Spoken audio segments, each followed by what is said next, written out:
Le chien à Tchang, dans le département de la Ménois, région de l'Ouest, la valeur de sa viande se situe au-delà de son simple caractère alimentaire.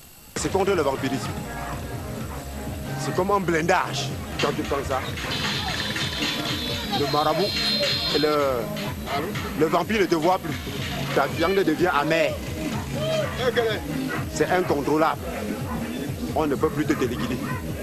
Manger la viande du chien pour se protéger contre les forces du mal est difficile. Je ne mange pas parce que je n'ai pas vraiment franchi le seuil psychologique pour le faire. Il y a juste un seuil à briser pour le faire. Et ce n'est qu'une occasion qui manque pour moi maintenant pour atteindre ce niveau-là.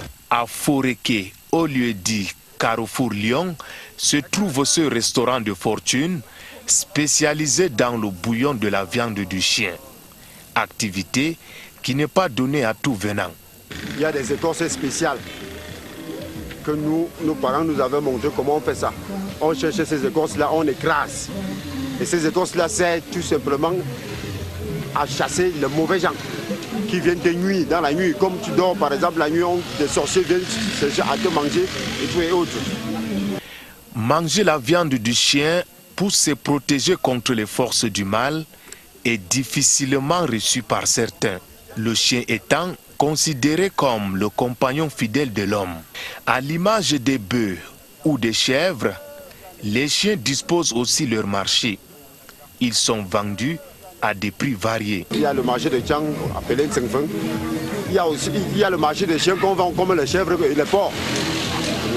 Tu arrives au jour du marché, tu trouves plus de 20 chiens qu'on vend. Tu achètes ta part, tu pars. Ça dépend de la grosseur du chien. C'est à partir de 12 000, 13 000, 15 000. Ça dépend de comment est le chien. Même jusqu'à 20 000 même.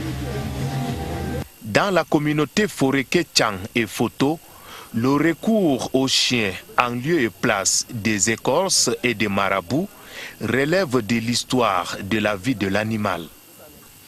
La Ménois en général, la ville de Tchang en particulier, trouve en la viande du chien une solution majeure à certains problèmes auxquels ils font face. Et nous avons reconnu notre collègue de scientifique.